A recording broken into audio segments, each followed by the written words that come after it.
Hey, everyone. It's Kristen. Welcome to Blooming Into You. I'm your host, and I'm so excited. Today, I have my friend and fellow coach, Jo Lavell, joining me. Yay! We're going to talk about coaching and divorce and all kinds of fun things. So, buckle up and get ready, you guys. Hi, Jo. How are you? Good.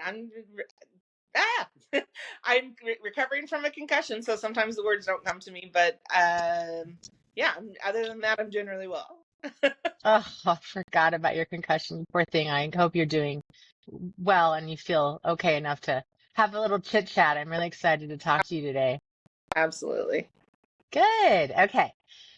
Well, you are a relationship coach who focuses on divorce for women Yeah. specifically, right? That's your niche. Okay. And I'm excited about this. I don't know much about divorce coaches, so I'm excited to learn about what you do. And so let's get started with your journey. How about that? Um, okay. So, what made you become a coach to begin with? Um.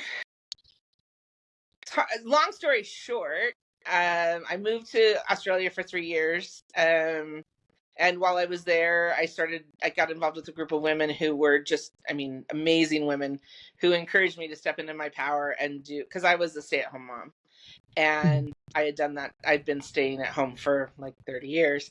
Um, and so when I came back to the States, I started a Facebook group for women. I wanted to start a support group for women around the world because I had enjoyed so much support with the women there.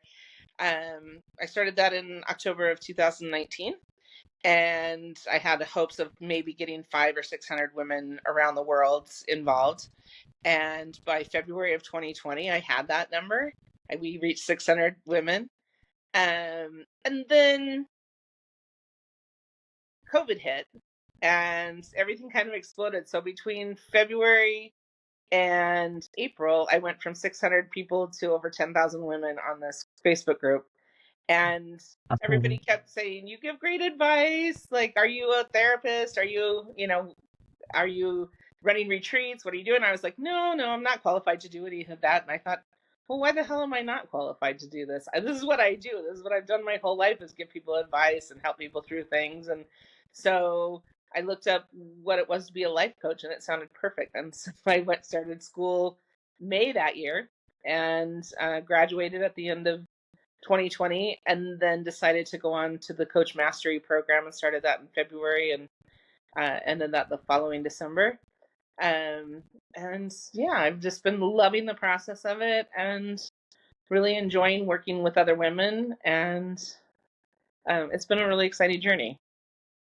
Yeah, and I know from personal experience because we were in that coach mastery program together and we had to practice with each other. And you're an amazing coach. And I've actually had you personally on the side as my coach. So I know firsthand how amazing you are. And so you definitely found your calling, I think. And I think that, I think it's pretty neat though. Then you kind of you want to find your niche and you decided to focus more on divorce. And why was that? Well, in the process of going through Coach Mastery, my mother-in-law was very ill, and I ended up spending a lot of time taking care of her. My husband and I weren't together a lot. We'd had a lot of problems throughout the year, or throughout the years, let's say, for decades, actually. I knew that we were kind of distant. And I think that between COVID and his mom being sick, it kind of just threw everything into perspective. And November of 2021, he decided he wanted a divorce. So after 30 years being married, I got divorced, or I started the divorce proceedings. January, I went to a coach's retreat. And while there, I realized that that's what I wanted to focus in on, because I had my own coaches. Because of being in Coach Mastery, we have our own coaches that we work with, and they helped me through that process. And I realized how much easier it was for me going through it, having a coach on my side and helping me recognize what was my own responsibility within that marriage and that breakup, and moving forward, and what I could put aside because it wasn't mine. Um, and it just made things a lot easier. And I thought that's what I want to do for other women, because I see so many women get divorced, end up feeling like a victim, whether they chose the divorce or not. Um, they feel like they um, don't know how to move forward. Women make less money typically than men. That makes it difficult. Uh, and then a lot of times women don't heal the parts of them that attract that type of guy. And so they end up in a second or third or fourth marriage with the same type of guy and they wonder why. Uh, Hmm. and so it comes down to really healing yourself and feeling empowered yourself when you move forward so that you get into the right relationships after the divorce. Hmm. Beautiful. That's so true. And, you can feel so discarded when you are left, right? And my heart goes out to you for what you've gone through. I know you've turned it around into this amazing, empowered space, and I'm really happy for you and proud of you for that. Because that's not easy, and it's so great that you're doing this work because you're right. If women are either decide on the divorce themselves or are left, it's still such a hard time. You feel like a failure. You feel like, you let everyone down, maybe your children or even if you are left, it's not your decision, right? It's like the marriage didn't work out and it takes two people and, you just go through a lot, of you know, flagellation basically, over it no matter what. So, I'm so grateful there are people like you in the world that can help women, especially to get into that healing mode so that you're right, they're not sort of attracting that same, and that's funny because there's like, I always have to like say that I don't want people to think I'm victim blaming when I say we attract Yes. people to ourselves. It's not like you're out there like, oh yeah, please come and abuse me or please come and divorce me and please come hurt me. It's just, there is that we attract what we are or what we allow based on, our pasts and things like that. And so, it's the point I think is the more you heal yourself and love yourself, the more you can recognize red flags for yourself faster. Right. So I Right. think that's the bottom line. It's an empowering position rather than I'm blaming the victim. I always want to say that's never my intention. Okay. So I Yeah. hope that you understand what I'm saying too by that. Yeah. Absolutely. But I think that if we don't heal and if we don't learn to love ourselves, we unintentionally put ourselves into the victim role. But another thing you said is that we feel like failure when we have divorce, and that's one of my primary goals is to start recognizing that divorce isn't necessarily a failure. You like I had a successful marriage for 30 years. I raised two beautiful boys. I was a military wife and traveled around the world and did all sorts of things. And our marriage was never perfect. But in the end, I think it was a success and it got me where I needed to go. I went from, um, I had a lot of trauma in my childhood. There was some abuse and things in our home. And um, while my husband wasn't like, he was never physically abusive. I don't think he was even like verbally abusive. He was more distant and absent in a lot of ways. Um, but he was quiet and he was um, secure, and it gave me the space to heal from my childhood in that Mm. relationship. And then after 30 years, it ran its course, and it was time to move on to the next step. And so I don't think of my marriage as a failure. I think it was successful for 30 years in doing what needed to be done in that chapter of my life. And now it's time for the next chapter to begin. So I'd like to see more women understand that it's not a failure when it ends, it's just the end of that chapter. Yeah, I really love that you're saying this. And I just, I want to dig more deeply into your coaching, but I want to also say that, like, when you have the luxury or you make the decision to heal, even in the middle of a relationship that may or may not be going well, and you change, Yes. right? Like you were going through a healing journey, like you said, because your ex was secure and he was quiet and he was kind of distant. So that kind of gave you that space to heal. And in that space, even though he made the ultimate decision to, end the marriage, you were changing, Yes. right? And that's what I say. People can grow together or grow apart when one of the parties starts to heal, right? And actually, the catalyst for us separating was I had healed to the point where I realized my needs mattered. And because I Right. my whole life taking care of everybody else. And so I was getting ready to go away for a couple weeks to check on my mother-in-law's property down in South Carolina, and then go visit my boys in Florida. And I left a letter because I couldn't bring myself to say it in person, but I left a letter explaining to him how I finally recognized that my needs mattered and I needed him to step up and meet my needs. And so I said, don't talk to me about it while I'm away. Like, just give yourself that 2 weeks to really think about how we want to work on it when I get back. And then we'll talk about it when I get back. And when I got back 10 minutes later, he said, I've decided I'm leaving you. um, that wouldn't have happened had I not gotten to that point where I said, I need my needs to be met. I think had I continued on just meeting his needs and taking care of that, I think we could probably still be married today. Um, so Yeah.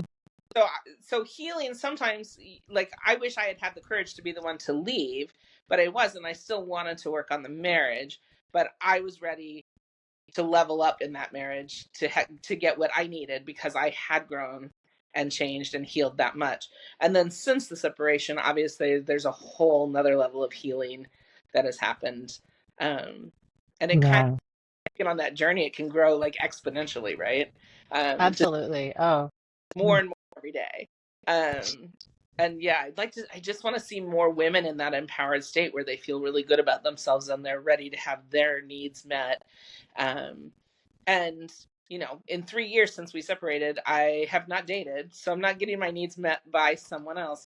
I am finally meeting my own needs. And Mm, when the right person comes along, then that will be, somebody that just steps into the life I've already been building for myself, treating me the way I already treat myself, not somebody that I mm, expect to make me better, or, uh, mhm. yeah. And hopefully I will be strong enough at that point that I won't revert back to focusing on taking care of that person instead of taking care of myself.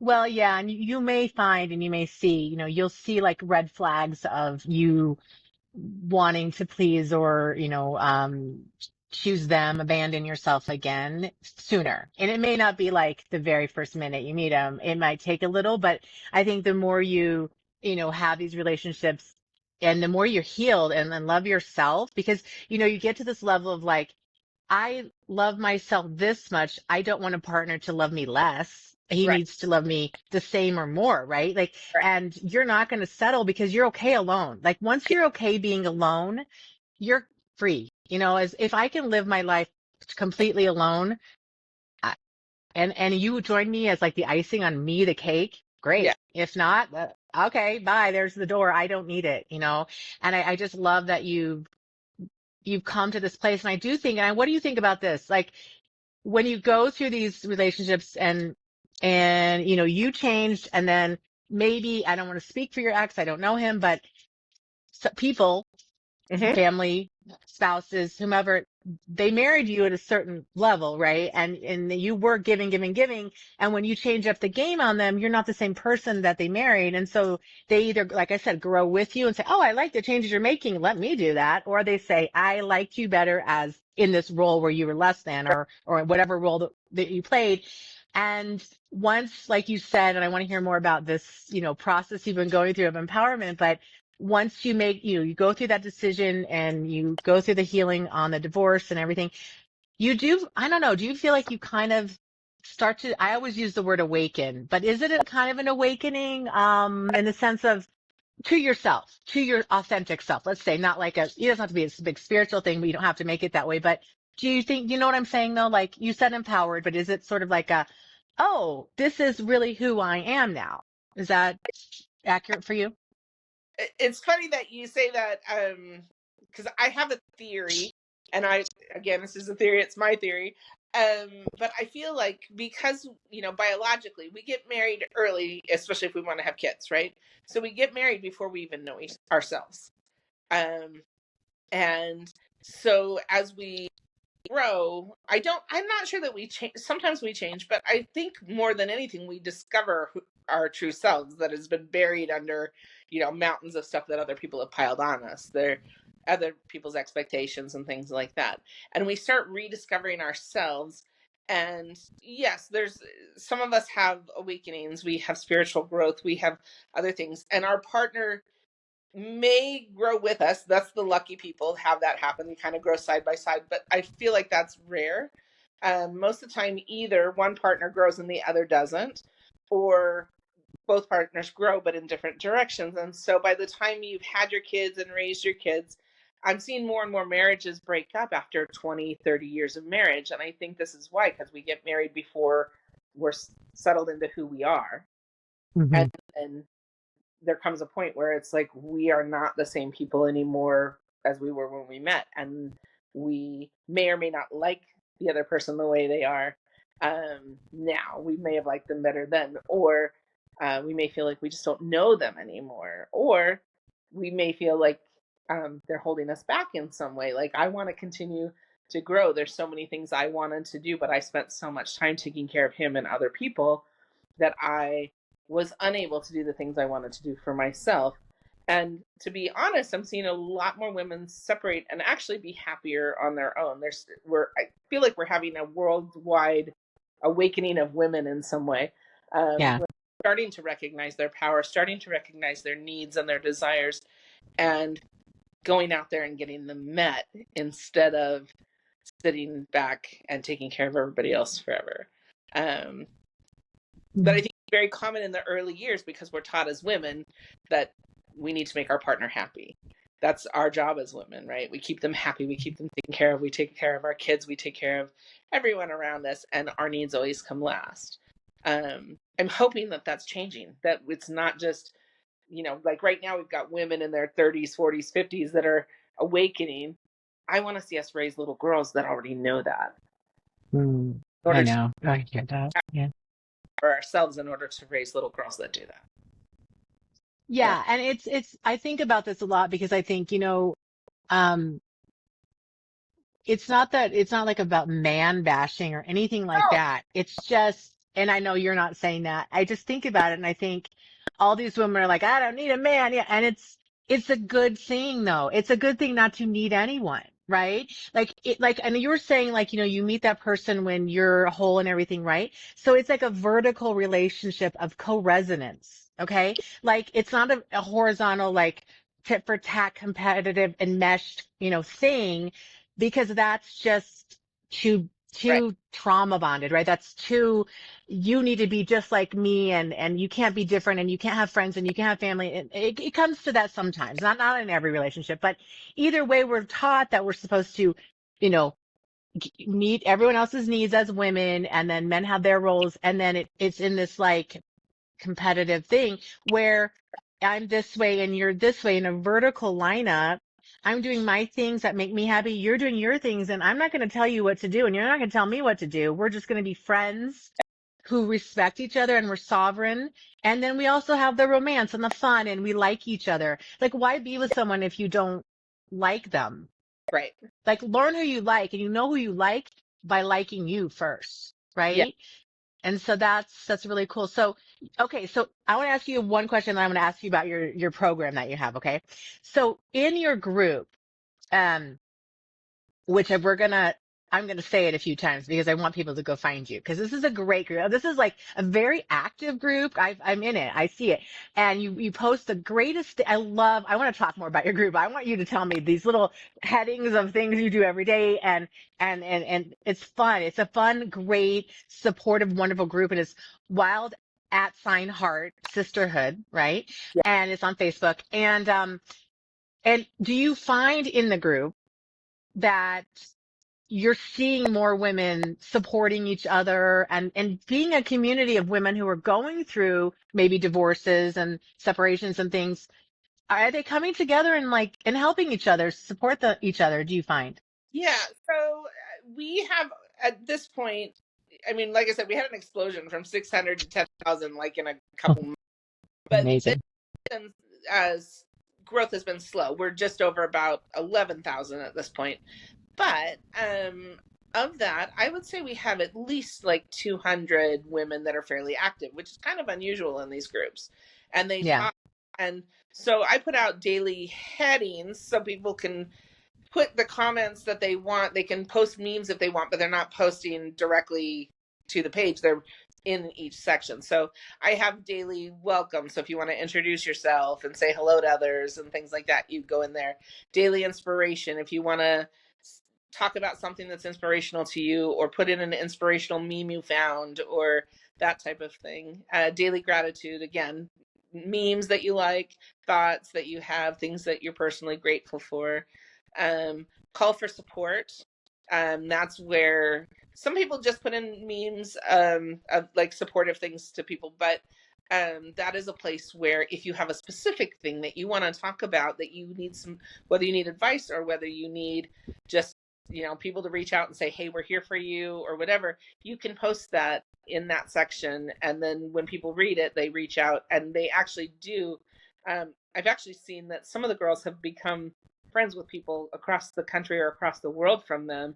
They've actually Mm. become friends outside the group because of one of them reached out for support, another one stepped in to support them, and it became a friendship, which is Mm. amazing to see that. And then we have, because a lot of people like jokes, I have a daily humor section, so Oh, I post their jokes in there.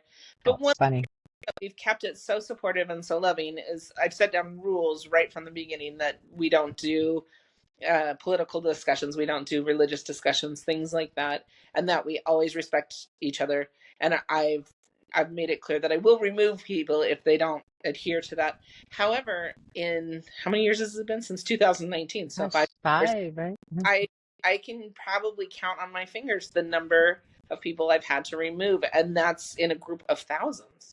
So Yeah, so it's amazing. been a wonderful supportive place, and that is not, I mean, I coach on divorce, but that group is not all about divorce. We can talk about that. A lot of it is toxic family members. It's um my partner just died. Any of those kinds of things, anything they can put in there, and I read every comment, which is amazing that I even can find the time. Yeah, But that. I do, because I want to make sure that everything that's in there is appropriate, and so I go through Mm. comment every day. Um, Yeah, but uh, you build relationships with them, and that's great. Because I mean, it's great to be an active participant in your own group and with those ladies. And I just have to say this one part that you are one of the funniest people I've ever met in my life. Like your sense of humor and your memes. I mean, I just die laughing every day I see this. Sorry, I just have to say that. I mean, for no other reason, you guys join this group just to laugh. That laughter is the best medicine. So. our daily humor section has more comments in it than any other section. People want to be happy. Yeah, that's People awesome. put a lot of different jokes in there, and some of them are not terribly appropriate. I don't care about that as long as it's not like religious and political. So, Yeah. uh, it's so if there's some wicked humor in there, and I always get a good laugh at it. To be honest, I get as much out of the group as I put into it. So, I love that. I think this is amazing that you have that many people, even though 200 or so are active, which is still a ton of people. Um, it's just such a wonderful, space for people. I can't say it enough, and I hope we'll say the name again at the end here, but please go join her group if you're interested. It's just amazing. So, okay, you have a program that you yes. call Divorce RX, right? Like, is that how you pronounce it? Okay. Tell me a little bit about how you developed it and how that came to be. Um, well, a lot of it was sort of trial and error with the stuff that how I went through my divorce, and what I found that helped and what I found that didn't. So I kind of like put that together. I do a 12-week program with 6 steps. So we're going over one step every couple weeks, or for a couple weeks, then we move on to the next. But with that, one of the things I talk about is that some of the steps are not just one and done. In fact, the first step in there is grieving. And whether you left the relationship or whether you are the one that was left, grief is always part of it. And this is not just for divorce. I use the Divorce RX program for other things, whether it's breaking up with a toxic family member or Mm. um, finally deciding to leave a job. I walked myself through my own program when last year when I decided to leave my job because I had things to do. Now I was off for about 7 months, and then I've come back to that job, but I've come back a lot stronger because I need Mm. months to do my own thing. and to take care of my needs because I was putting them aside. But so this program can work for any type of breakup that you need to do. But the grief, we'll spend 2 weeks talking about grief, but that doesn't mean at the end of 2 weeks your grief is going to be gone. Your grief might be less, it might feel gone at the moment, but grief comes in waves. And so we talk about that, how you may feel perfectly fine and out of the blue you hear a song or have a smell that hits you or whatever, and suddenly you're back in that grief moment. And how to embrace grief as a part of healing rather than try to push the grief away and think, oh, I've already done that. Why am I dealing with this again? I thought it was done. Mm. More pressure on ourselves when we try to finish something without allowing it to fully go through us. And so I found, like, my grief started 3 years ago. It really, it's been about 4 or 5 months since I felt no grief at all. That doesn't mean it'll never hit me again, but this is the longest stretch that I've had without it. And so what I found is that the waves start off big and close together, and then they get smaller and further apart and further apart and further apart till you almost feel none, or you feel none for long periods of time. Um, and just learning to accept that grief is really important. And then there are a few more steps, and we get to the end, and the final step will be how to move forward in an empowered way to the life you want. Let's help design the life that you want. Like, you're writing your own next chapter and taking control of that. And I think that's really empowering when we finally realize that we are in control of our future and our story. And so, yeah, so we go from grief to writing the next chapter, or designing the next chapter, and stepping out into it. Mm. That's awesome. That sounds so cool. It's nice that you guide people through that process. It's nice to have support. I mean, you do feel so alone when you're in the middle of a breakup. And um, I mean, yeah, like you said, like it could be the loss of a job, having to cut off toxic family members when, society is like, oh my gosh, family's family, family's blood. It's like, well, family also traumatized me and hurt me, and I may not need to be around those people anymore because they raised me and they gave me what they gave me, and I took it, and now I can't be around them because they suck or whatever. So, yeah, I like this process that it's you multifaceted, that you can use it for different types of breaking up or losses, right? In the grieving process. That sounds amazing. I love that. Have you had much success with this in terms of shifting people to the next place? Like, has that been going pretty well, or? Yeah, I feel like the people that I have worked with on this come out of it on the other side feeling much better. And that's not saying life's going to be perfect after that. Right. You walk away with the tools that you need to handle things as they come up, and the knowledge that it takes. Because again, like I said, like grief, or like, I'm with my husband or my ex-husband, there were things where I would feel like I dealt with it and I could put it aside and move on, and then 6 months later this thing would pop up again, and then I would be like, oh my god, why am I going through this? I thought I fixed this. I don't Why am I doing this again? And when I recognize that this is just part of that process, that okay, so I think of it like not as a linear thing, it's like a spiral. So here I've dealt with everything up here on the surface level, and then as I go down the spiral, I deal with all of it kind of again, but on a deeper level, and then all of it again on a deeper level, until you finally get down to that spot where you're done dealing with it. But Hmm. that takes a while. It can take years. It can take Hmm. decades, depending on the work that you put into it. And just being aware and being at a point where you love yourself and give yourself the grace that you give other people, I think that's really important. So when I feel that now, instead of chastising myself for being back there, Hmm. I go, okay, so this is coming up again. We're on a deeper level. What am I meant to learn now?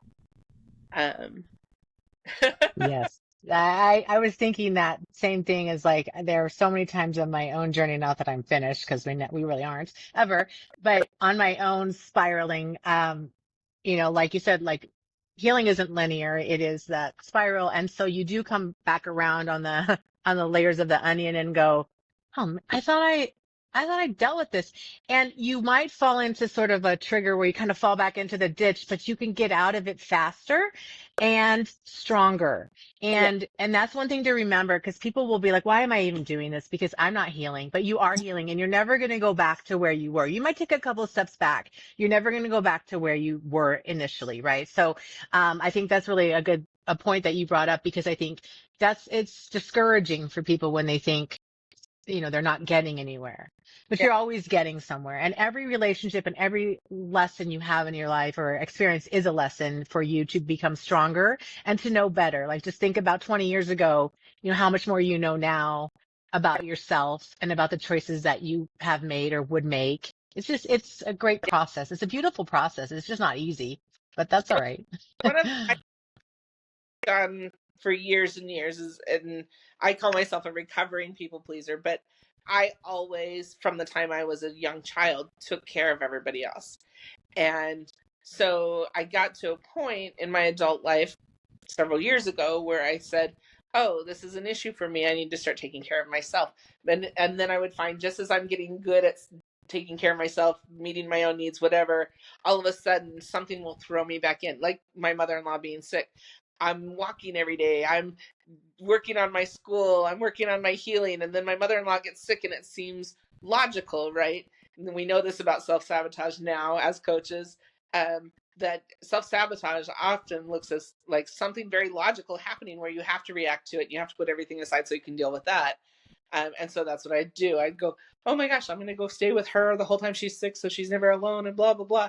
And then I stopped walking and I stopped working on my studies and I stopped working on my writing and whatever. And then I'm like, weeks later, I'm like, oh my gosh, like I've gained weight back. I've done this, I've done that. And I start to recognize it. Well, over the years, I have that habit of falling into taking care of other people, but I recognize it faster and faster each time. And so I can jump back on track with, okay, wait, I need to balance taking care of them with taking care of myself. I still have Mhm. needs that need to be met, right? So that's something I'm still working on. Um, but what I find is that it's like instead of weeks of taking care of someone else and falling away from myself, it was days, and then now it's like sometimes hours to a day, and then I'm like, oh wait, what am I doing? Get back on track. Yeah. And so that's part of that healing and learning process. I'm always probably going to be someone who emotionally wants to take care of everybody else, and I know I'm strong enough to put my own needs aside so that I can take care of them, but I shouldn't. I shouldn't have to Hmm. do that all the time. So I'm learning that balance and trying to take care of myself in that process. And whenever something will pull me completely away from myself, I'm learning to say, I'm sorry, I would love to help, but I can't because I have this other thing that needs to be done. Uh, I love that. I love that. I really hope people really heard that because, like you said, you mentioned the word self-sabotage. It's not like you're consciously sabotaging, right? It's like that part of your brain that was so used to treading that neural pathway of helping and fixing and pleasing was so, easy to tread along. And yeah, then through your coaching and your healing, you created a new neural network, a new pathway that now that your brain says, oh, you're not going to die if you don't people please, let's say, or serve somebody. So you can start the habits then, the daily habits or the right. hourly habits or whatever of choosing yourself Yeah, without feeling like as guilty or like you let everyone down or your brain is like, you're going to die. You're like, obviously I'm not going to die from that, but your brain doesn't know it. Right. And it thought if you didn't serve family and people, you might die. And like as a child, you thought that that was a possibility because children don't know, yeah, higher level brain development things. And so, yeah, like I love that you're explaining this, how, with practice of these habits, it's easier right. to do things, to come to your own yeses in life, right? So when people are going through these coaching programs and say they're 12 weeks, and you can extend, you can do 12 weeks and say, hey, I'd like to do another 12-week program, and we can alter that program to fit so that you're not doing the same thing over and over again. Although sometimes it's nice to go back and repeat because it helps strengthen that muscle. Um, but you won't at the end of 12 weeks suddenly be healed, right? But in those 12 weeks, hopefully you have gained the tools that you need to keep getting better and better as you go along. So I find like I had a lot of coaching during those 2 years that I was getting my certificates, right?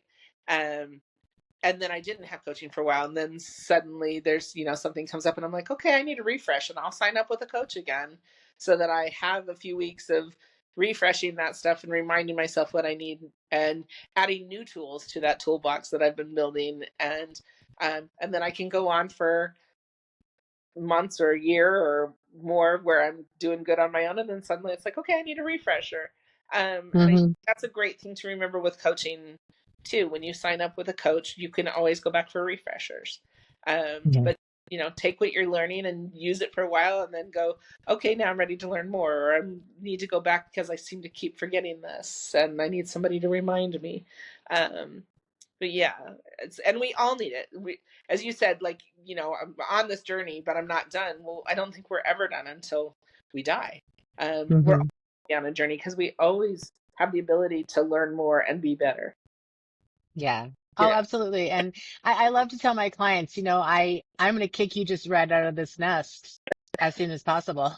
I'm trying to work myself out of a job because I want to give you the strength of the tools and the confidence to know that you can handle your life. You are the expert of your own life, but I'm here to walk with you. I'm here to guide you. I'm here to support you and be your peer advocate in this relationship so right? that you can get those legs to walk forward. And yeah, if you need to come back in and do refreshers, please do. I mean, life is we can forget, we can go back into, oh, I don't remember how to do this. The thing about our coaching, I think, is, and I'm speaking for both of us just because I know what we learned. Once we have this automatic normal way of doing things for such a long time, and that creates the like self-sabotage when we try to diet or do different things and we can't, do it. But once we do create the new neural pathways and our nervous system is calmer and more at ease, um, it's easier logically, the logical part of our brain can then step forward and go, oh, wait, I can do this now because you have the parts of our brains like lined up better and we have new choices, right? And so I think that we can that becomes our new normal, right? Our new automatic normal. So it is actually easier to do the habits going forward than it used to be. But Right. yes, if you do need to come back for a refresher, please do. But, and I know within your program is different from mine, but like if my clients say, should I do more sessions? We'll talk about it. I'm not like, oh yes, yes, wait, let's do more. Let's create more problems. No, it's like, I really think you're good. Or I really think you could use a couple more, but I'm literally not going to keep you forever because I don't want to. I want people to be happy and find their own strength and their own empowerment. That's the point, right? And that's the point of coaching. And that's why I had to have that little discussion there about coaching because it's for you to move forward with, you know? That's why I talk about the tools in the toolbox, because the point for us is just to help you, and like, yourself better than I know you, right? Hmm. So my Yeah. job is really to help you access that part of you that really knows you, and then give you the tools going forward. So um, you fix your life. I don't fix your life. Yeah. Yeah. You live your life. I don't. Yeah. Right. And yeah, so the thing is that we have that knowledge deep down, but sometimes we have to be reminded that we know it, and Hmm. we need the tools to access certain things, and that's all coaching is just giving you the tools, the cheerleading, because sometimes we need support in doing it. We need somebody to go, hey, I thought you were going to work on this or that, and I know. Yeah. Hold your feet to the fire. um but I also like to like make sure that my clients, when in the process of working with me, are identifying other cheerleaders in their life, so that when they're not working with me anymore, they still have those. They still have Mm, support, even though I'm yeah. not. Um, Yeah. we It's all need nice. support one way or another. Right. So Yeah, it's great. Especially when you're afraid of being alone yeah, and you feel like, oh no, I don't have my partner anymore and now I'm alone. You yeah, realize you're never really alone. You're yeah. not. I mean, and it sometimes feels good to be alone, honestly, and not have to deal with the drama of another human. And I'm not saying you shouldn't have a relationship, but I mean, sometimes it's nice to just read a book by yourself or, take a walk and not have to answer anyone. And it becomes kind of nice. And then if, when you're ready to have that, another person for compatibility, you're doing it from a place of choice rather than desperation, or I have to have someone, or I'm going to be scared because I'm alone and I need to, settle for somebody just to have a warm body next to me. And that's such a recipe for disaster, as I think many of us are finding out, Yeah. unfortunately. Well, the most important relationship in our life is the relationship we have with ourselves. And then Hmm. once we have that really good relationship with ourselves, we add people in because we want them, not because we need them. Hmm. Exactly, exactly. So, okay. So how has your life changed in the last 3 years then? Oh my goodness. Well, I was living in Virginia. We, like I said, we were military and then government. So I was military spouse, government spouse. We were living in DC when I got separated. I packed a U-Haul and moved my butt out to Montana, um, up in the mountains in a very tiny town where the population of our town is half the size of the number of students at my kids' high school in Virginia. It felt like a Hallmark movie, sort of. Mm. But yeah, I moved out here. I found just this peaceful environment. I'm surrounded by lakes and rivers and mountains and all of that. And so it's so much easier to find peace. There's almost no traffic and noise. And um, I'm loving that. I always saw myself as a writer when I was young. I wrote a lot of poetry. And one of the things after I separated, I started writing a book, a self help book. And then I stopped because I was kind of, just busy with everything. And I let things get in the way. I started on a job where I threw myself into the job and I stopped writing, which is part of why I quit for 7 months. But when I quit at that 7 months, I spent that time and I finished my book and I expect it to be published next year. And Yay. so it's being edited right now. Um, Mhm. and I have plans for future books. I am pursuing the life that I always wanted, that um, I didn't have because I was too busy being a wife and a mom. And not that I'm not a mom; my kids are grown, but I still keep in contact with my kids, and I love them dearly. And I will always be a good mom. I might never be a wife again. I don't know. I don't really care. I'm open to whatever comes my way, but I am so happy with the things that I'm doing. I really eventually want to become a full-time writer and coach, and not have to work outside of that. Um, but we do need to pay bills, so Yeah. Hmm. it's hard to go back to work. But I am planning my second book already, and I have ideas for the third and fourth books. Um, I hope to have this first one published somewhere around March, and I would hope to have the second one done and ready to publish by the end of next year, because it's a little bit easier book. It's putting together a lot of my poetry from when I was younger into a book of poems for teenage girls. Oh, And nice. the next two will be harder because they're fictional, so I imagine they'll take a year or two each, maybe more, who knows, to write. But again, uh, Mm. I think the biggest thing for me is finding peace within myself. I live alone, and that used to scare me. But I bought a house by myself for the first time in my life. Yeah, it's gorgeous too. About that, um, I'm just a lot more at peace. That's the biggest thing I can say, and I like myself, and I'm confident. Um, yeah, I mean, I've been on dating apps off and on, and I do a lot of nope, nope, nope. Because Good. I know what I want and what I deserve, and I'm not gonna get into a relationship just for the sake of being in a relationship. So, if you don't match exactly what I want, I'm gonna pass by. Um, Mhm. and that may sound picky and whatever, but it is. I deserve to be picky. I deserve Yeah. in my life. So that's something a few years ago I didn't believe. Um, Mm. if we had gotten divorced, 5, 6 years earlier, I may have jumped into the first relationship that came along, and I might have ended up right back where I was. So, um, Right. yeah, I think that's the biggest changes is just peace and the fact that I really like myself. I used to always think people say you have to love yourself, and I'd be like, well, of course I do. I love my, Hmm. but I didn't know until the last couple years what that really meant. And when it clicked, I went, oh, this is what Ah, I'm like. Yeah, yeah. if I could find the male version of me, I would date that person.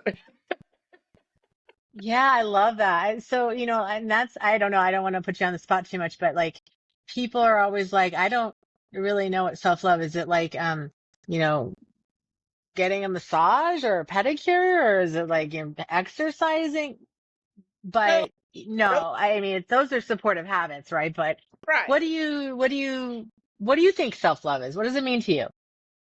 I it's really hard to put into words, but like if you think of like somebody that you just love with all your heart, like whether it's a little sister, whether it's your best friend, whether it's whatever, you think about how you feel about that person. When you get Hmm. to feel that way about you, that's self. Hmm.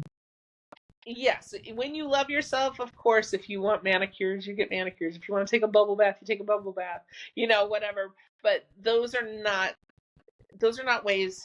Um, I don't think those are ways to make yourself love yourself. Those are things you do for yourself because you love yourself. So Hmm. love isn't those things. It's that feeling you have that says, I'm worthy of this thing that I want. I'm worthy of going and spending some money on a manicure when I wouldn't have done it before. One of the first things that I did when I moved out here, my husband made decent money, but my insurance didn't cover chiropractic work, and I needed a chiropractor for years and never went.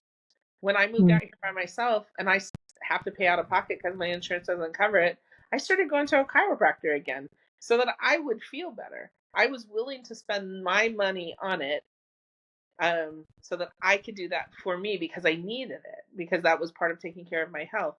And I was no longer thinking, oh, he's going to think I'm spending his money, which it shouldn't have been that way, but that's the way I felt most of my marriage. Hmm. So that was a big thing, but that doing that was a step in taking care of myself because I was starting to feel that love for myself. It wasn't doing that didn't make me love myself. Doing that was a sign that I was already starting to show myself love. Does that make sense? Yeah, I love that. And I love that you said this because sometimes it's hard to like, to embody self-love. So I like that you use the example of like people that you love just the most. Like if it's your children, like if you have children, it's easier. If you don't have children, that can be harder, but you love your children no matter what, right? They're not perfect. They make mistakes.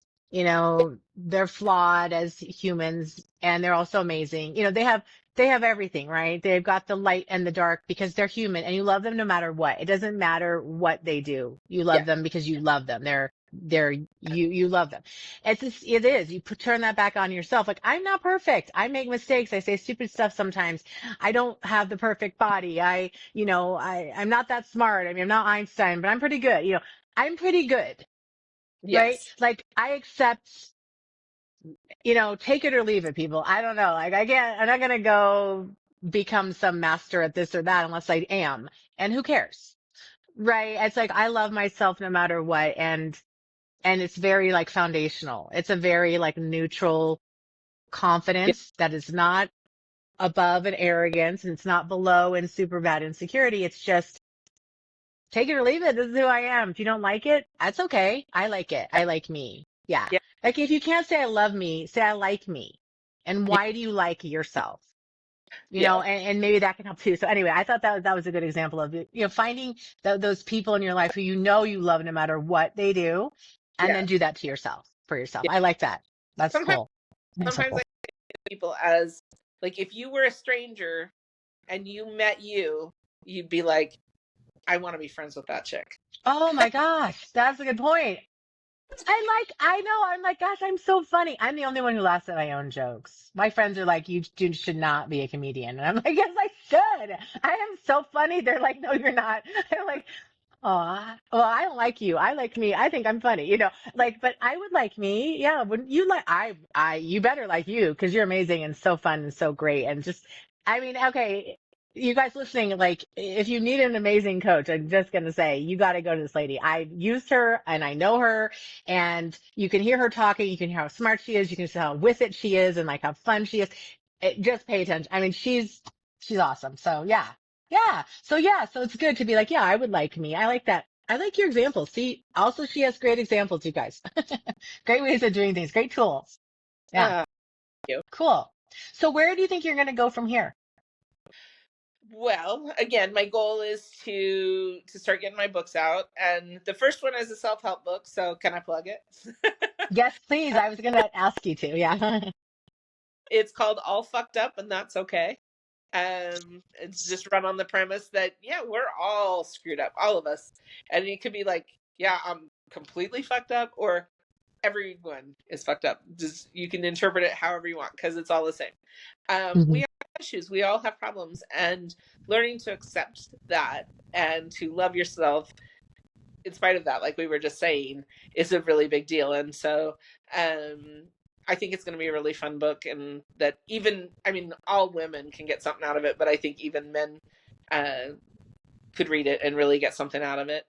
And saying that, and we said earlier, we're not man bashing when we're talking about empowering women and stuff. I raised two Yeah. sons Yeah. who um are enlightened, and they want to have partners um that are empowered and that are truly their equal, their partners. So it's not about being better than men, it's about really embracing that we are all equal even if we're different, and not allowing us ourselves to fall into a position with somebody who doesn't see us as their equal.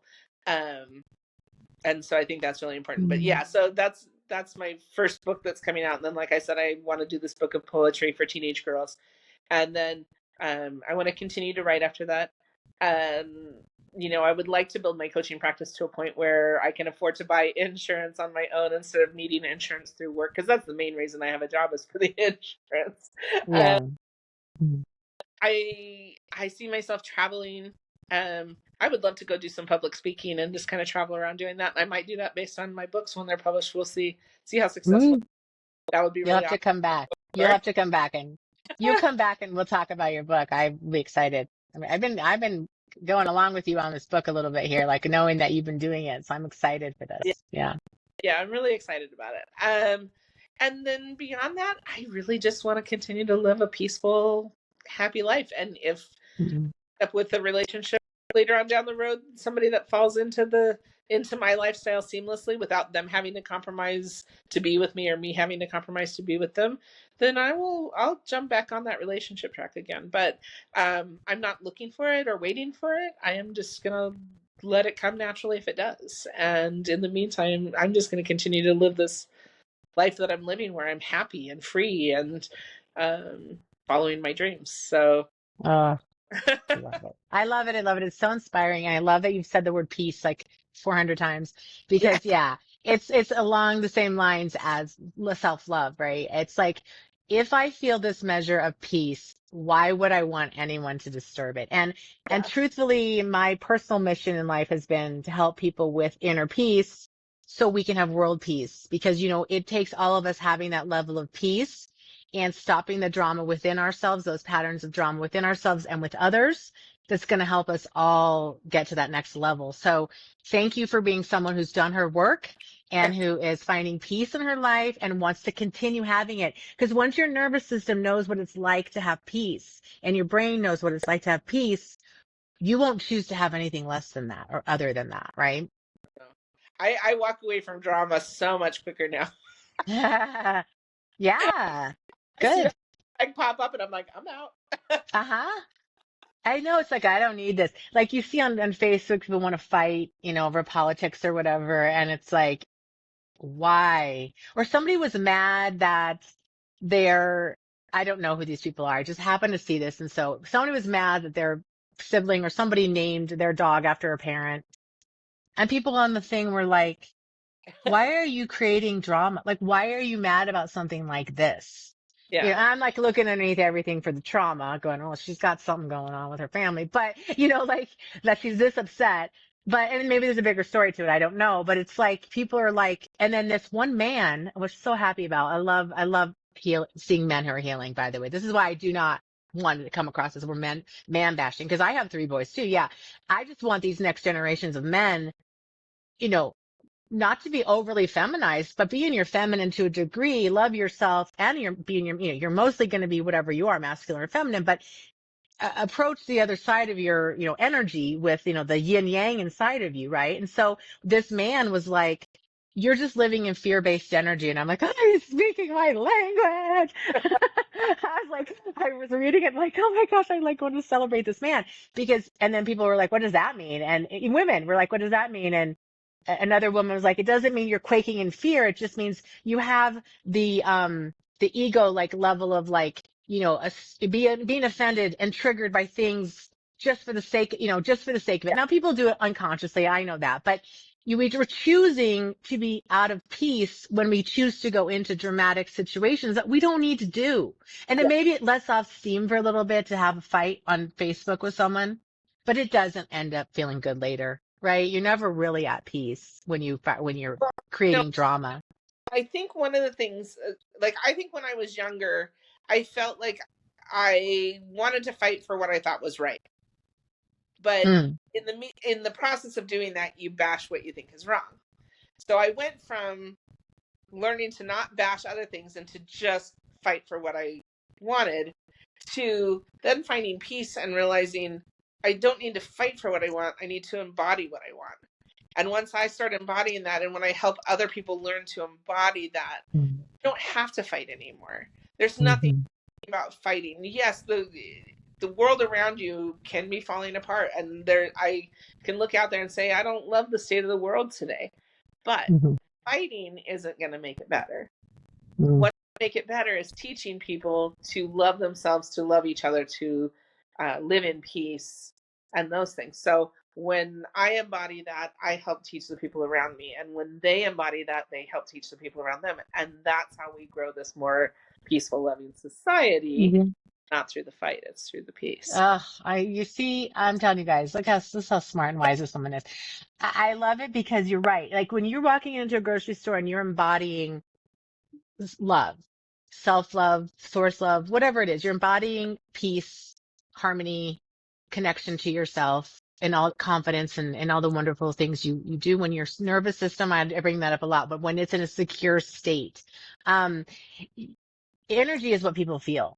Yeah, I can walk into a room and be like, hi, how are you? Look how sweet I am and funny and happy I am. And if underneath I have anger and hostility and stuff going on, they're like, I don't care what stupid smile you have on your face. You are an angry person. I feel that.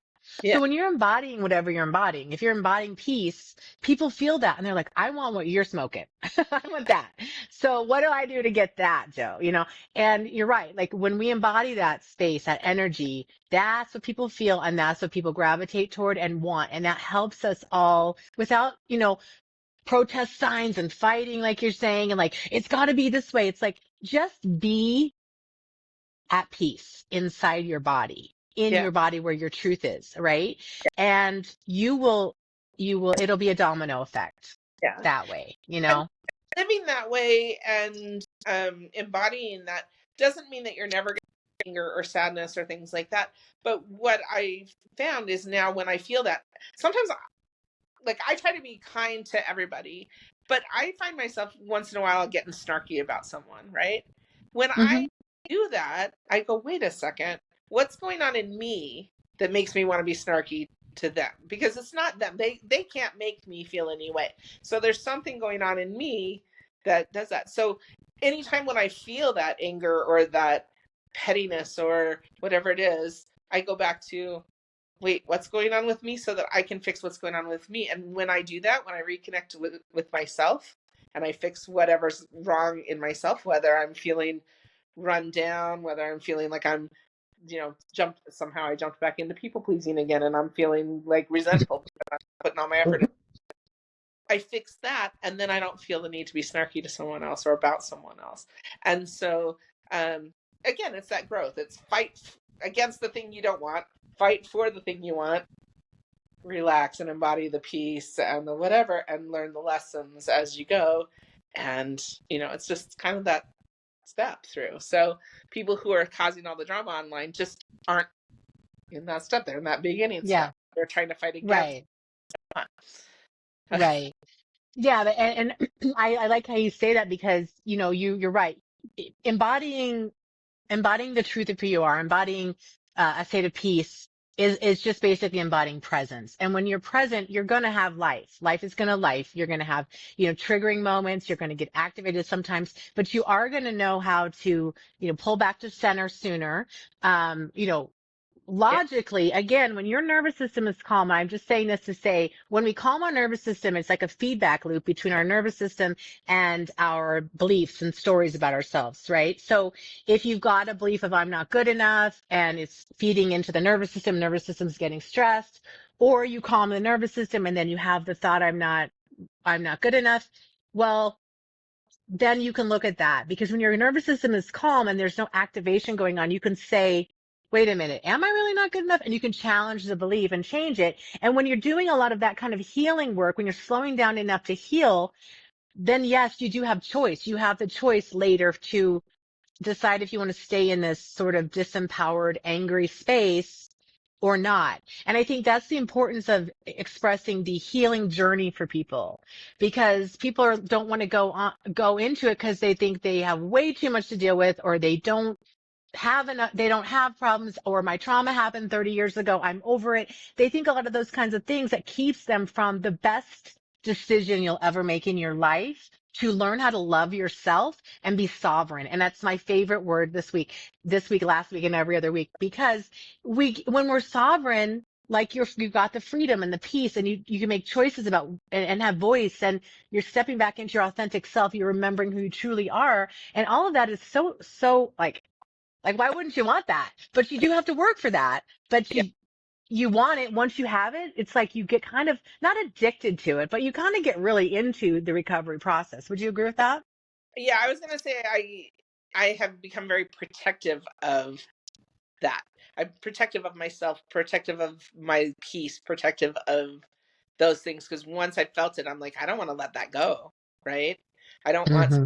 So I think that's the word that I would use, and I love the word sovereign. I think that's awesome. Like you can stand alone. It doesn't mean you have to stand alone. It doesn't mean you can't invite other people in, but you absolutely 100% can stand alone. Um, and be not just I can do it, I can muscle through it, but I can do it and be happy doing it. Yeah. Yeah. I wanted to say this thing and I know we have to go soon, but I have to say, I don't watch the show Yellowstone. Do you watch that show? I did. I watched 5 seasons. I don't know if there's more seasons out, but I watched the 5 Okay. that first one. I don't know anything about it, but lately on my TikTok and other videos, I see that character Beth, Yeah. who I'm in love with her. I'm in love with her. I'm in love with her and her husband Rip. Rip, is that his name? Yeah, I like Every time I see them together, I'm like, relationship goals. But my friend sent me this video today. She's sitting in a bar drinking and a lady comes in. I'm sure maybe you know this, but you probably know this. I don't know anything about the show except now I think I need to be addicted to this show. So I'm going to put a plug out. So give me some money for this. No, I'm just kidding. No, but a lady and a man walk in and the man is like, okay, I'm gonna go to the bathroom, go get me a drink. He barks that at his wife. yeah. And Beth is sitting there drinking by herself and she says, women. And the lady's like, what did you say to me? And she's like, women. I said women. And she's like, why did you say that? She's like, it's all about perspective. It's like your man is parking you at the bar to get him a drink while he goes and powders his nose when it should be the other way around. And she's like, well, why? Like, why should it be like that? And she's like, because you're the one with all the pee and half the money. And I thought, yeah, well, I think relationships should be equal. I do. And I'm not saying, again, not man bashing. It's just sometimes women lose the really the knowing of like, I do have a lot to offer here in this relationship. I offer, I mean, women are amazing. Like women are beautiful. Yeah. Men idolize women or used to, I don't know. They And we should. should idolize our men. It's not like that, but it's like sometimes we have to remember who we are so they can remember who we are.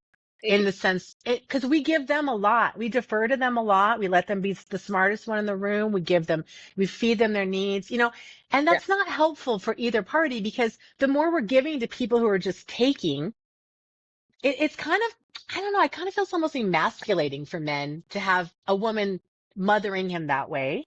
And it's certainly not good for us to be subservient like that, yeah. right? So I don't know. Thought that was, I love that lady Beth. I swear she's giving me the reason I watch this show. Every time I see her, I just love her. Anyway. When you said that, I don't know why it reminded me, but one of the things when I was in Australia that one of the women taught us, and I thought it was amazing. I had never thought of it this way because we all know women are the only ones who can get pregnant and give birth, right? Hmm. We are literally a portal from the spirit world to the physical world. Hmm. And that to me is really incredible as a woman that we have that. And we have that in that physical sense of giving birth to babies, but we also have that, some women can't have babies, and I get that.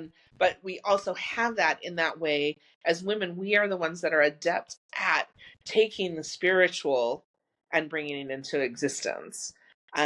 We come up with the concepts of love and care and nurturing and things like that. That's natural in us, and we shouldn't necessarily expect our men to be that, right?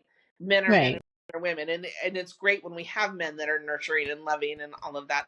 But if that's not in them, it's not to be expected of them. But what we expect of them is that respect and admiration of us for being able to do that.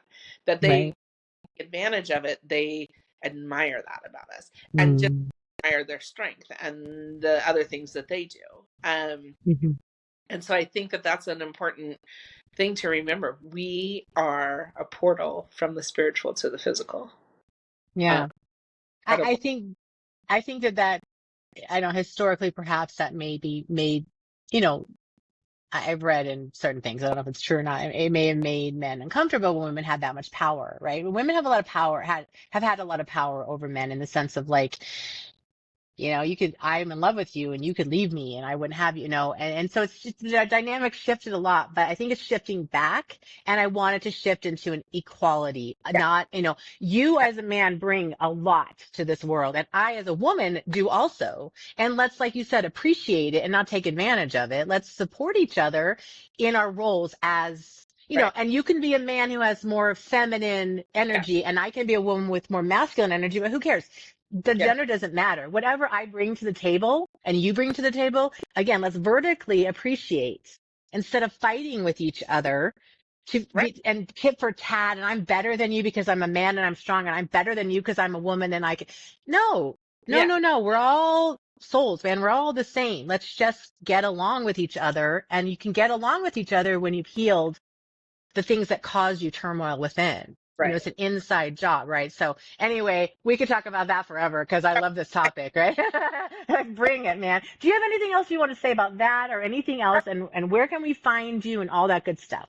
So, I imagine you put up a phone number or email address somehow with this, or Yes, I will. But please say it, and then we'll also add it to our notes. um. I can be reached on my phone at 571-308-5195. I can, so you can text me. I don't always answer calls, especially being in Montana. I'm not always in phone range, which is so Okay. best thing is to text or email. Or you can email badgolfgirl@hotmail.com. And yes, I used to play golf. I haven't been doing it recently. I used to play golf and I was very bad at it, but I loved it anyway. So that's where that came. Good. And then, of course, Wild at Heart Sisterhood on Facebook. And on Instagram, I go by Miss Coach Jo. So it's all like one word, but yeah, Miss Coach Jo. Miss MS or MISS? How can you spell that? Um, MISS or Miss? Okay. I was coaching preschool and I was introduced to the kids as Coach Jo, but they call everybody Miss or Mister. So they started calling me Coach Jo, and I've just always kept that. Ah, that's cute. I love that. Okay, good. Um, Thank you so much. I've loved this conversation today, and I appreciate you being here and letting me like fire off my opinions and No. perspectives and questions at you. Yeah, it's fun. I love talking to you, and this has been fun. And I think people are going to get a lot of value from everything you've said today. So thank you, and thank you for sharing your journey. And I know it has not been easy. I love seeing you on the other side of it, and being able to help women get to the other side of their Yeah, pain. And I love that. Thank you so much for being a service to our world and for doing your own work. I can't thank you enough for that. So thank you so much. And well, that's going to be about it. Unless there's anything else you want to add, Joe, I think we're going to wrap it up for today. But no, thanks for joining us, thank you so Joe, and everyone. Yeah, thank you. And we'll have you on again after you get that book out, the first book, first of many books. I love the title. Anyway, we'll see y'all next time. Thank you so much for joining us, and talk soon. Bye. much.